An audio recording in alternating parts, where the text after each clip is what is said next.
बाबा जी की प्यारी सास संगत जी, आज जो मैं आपको बताने जा रही हूँ उससे पहले अगर आपने हमारा चैनल लाइक, शेयर, फॉलो और सब्सक्राइब नहीं किया है तो ज़रूर कर लें जी। साथ में बेल आइकन भी ज़रूर प्रेस करें जी, जिससे आपको बाबा जी की प्यारी प्यारी बातें पता चल सके। और लाइक करना बिल्कुल ना भूलें जी। वो कहते हैं ना, कैसे कह दूँ कि मेरी हर दुआ बेअसर हो गई। मैं जब भी रोया मेरे प्यारे सद्गुर, मेरे प्यारे बाबा जी को खबर हो गई। साथ संगत जी, आज जो मैं आपको बताने जा रही हूँ वो सुनकर आपका जीने का तरीका ही बदल जाएगा।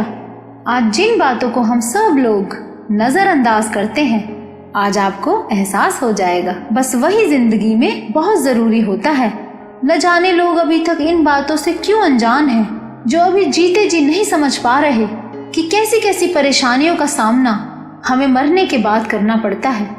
यही रोंगटे खड़े करने वाली एक बीवी की आप बीती से आज आपको पता चलेगा कि मरने के बाद हमारे साथ क्या क्या होता है। ये आप बीती ये बीवी भी इसलिए बता पाई क्योंकि मरने के बाद ये दोबारा जिंदा हुई। तो इस बीवी के साथ मरने के बाद जो सुलूक हो रहा था वो आज आप सबको हैरान कर देगा। और सबको ये घटना जरूर सुननी चाहिए और पूरा सुनना चाहिए। इस घटना से बाबा जी की प्यारी संगत में बहुत सारी संगत आज कुछ खास सीख लेगी और इस घटना से पता नहीं कितनी संगत पर मेहर होने वाली है। साथ संगत जी, ये सच्ची घटना अमृतसर में रहने वाली एक बीबी की है। उस बीबी का नाम था गुरसिमरन कौर। एक बार एक बहुत ही पहुंचे हुए महापुरुष जब सत्संग फरमा रहे थे तो क्या देखते हैं, एक बीबी सामने वाली लाइन में बैठी होती है और जब भी वो सत्संग करते तो संगत में वो बीबी हर सत्संग में उन महापुरुषों का सत्संग सुनने पहुंच जाती। अब जहां पर भी उन महापुरुषों का कीर्तन का जत्था जाता तो वो बीबी हर सत्संग में सामने वाली लाइन में बैठी दिखती और वो जहां भी सत्संग फरमाने जाते वहीं पर वो बीबी सामने वाली लाइन में हमेशा बैठी दिखती। तो अब इन महापुरुषों ने उस बीबी को बुलाकर पूछा कि बीबी, तेरे घर में तुझे कोई रोकता टोकता नहीं है क्या? क्योंकि हमारा हर रोज नई जगहों पर कई किलोमीटर दूर भी सत्संग होता है, तू वहाँ भी आ जाती है, क्या घर में तुझे कोई काम नहीं होता? तो वो बीबी बोली, मैं क्या करूंगी ऐसे घर में रहकर जहाँ घर का कोई भी मेरे काम नहीं आया। तो वो महापुरुष बोले, लगता है तू घर वालों से बहुत दुखी है, तुझे बहुत तंग करते हैं क्या? तो वो बीबी बोली, नहीं, ऐसी तो कोई भी परेशानी नहीं है। मेरा घर वाला तो बहुत अमीर आदमी है, बंगला है, गाड़ियां हैं, नौकर चाकर हैं, सब बेटे भी आज्ञाकारी हैं, कोई तकलीफ नहीं है, पर वो सब मेरे किसी काम नहीं आए। तो वो महापुरुष बोले, क्या गोल गोल बातें कर रही हो, खुलकर बताओ। तो उस बीवी ने बताया कि मैं मरकर जिंदा हुई हूँ। अब महापुरुष उसकी ये बात सुनकर फिर हैरान हुए और वो फिर बोले, बीवी खोल कर बता कि तू बताना क्या चाह रही है। तो उस बीवी ने बताया, मैं हर रोज कई भिखारियों को घर के बाहर खाना खिलाया करती थी, कपड़े बांटा करती थी, बहुत धनवान जो थी, दान पुण्य बहुत करती थी, पर नाम नहीं जपती थी। सत्संगत में मैं कभी बैठी ही नहीं। बस एक बार मेरी सहेली जबरदस्ती मुझे सत्संग ले गई और मैं वहाँ सत्संग में मुश्किल से 15 मिनट बैठी और फिर बाहर आ गई और उसके बाद कभी सत्संग गई ही नहीं। और एक दिन अचानक मेरी मौत हो गई और जमदूत मुझे घसीट घसीट कर लेके जा रहे थे। अब मैं चीखी चिल्लाई पर मेरे घर वाले तो कोई मुझे सुन ही नहीं रहे थे। शायद वो मुझे सुन ही नहीं पा रहे थे और शायद मैं उन्हें दिखाई भी नहीं दे रही थी। बस मैं ही अपने घर वालों को देख पा रही थी। मैं चिल्ला रही हूँ पर मेरे कोई घर वाले मदद के लिए नहीं आए। मुझे घसीटते हुए यमदूत इतने भयानक रास्ते से ले जा रहे थे कि मैं बयान नहीं कर सकती कितना भयानक रास्ता था। बाणी में यही तो लिखा है, जय महापयान दूत जम दल्ले, तह केवल नाम संग तेरे चल्ले। वो बीबी फिर बोली कि रास्ते में एक भयानक सी, डरावनी, गंदी सी, अंधेरे गटर वाली नदी आई जो नर्क से कम नहीं थी। तो वो जमदूत बोले, इस नदी को तुझे अकेले तैर कर पार करना होगा। तो मैं जमदूत के आगे रोने लगी, घबरा गई कि मुझे इस नदी में मत धकेलो, मैं तो इस गंदे गटर में डूब जाऊंगी।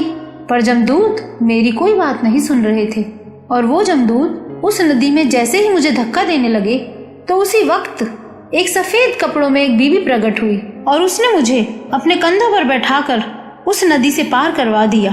जब मैंने उस सफेद कपड़ों वाली बीबी से पूछा, आप कौन हो? तो वो बीवी बोली कि तुमने अपने जीवन में जो 15 मिनट का सत्संग सुना था, मैं उसी का फल हूँ। फिर मैंने उस सफेद कपड़ों वाली बीबी को पूछा कि मैंने जो इतना दान किया, इतना पुण्य किया, इतने गरीब लोगों को खिलाया, उसका फल ये मिला मुझे। तो वो सफेद कपड़ों वाली बीबी मुझे कहती है, ये फल यहाँ पर नहीं चलते, ये तो धरती लोक पर ही चलते हैं। इंसान जो भी दान करते हैं, ये उसका फल उनको धरती लोक पर ही मिल जाता है। यमलोक में इसका कोई फल नहीं मिलता। और दान का फल तो हर किसी को मिलता भी नहीं। वो कैसे?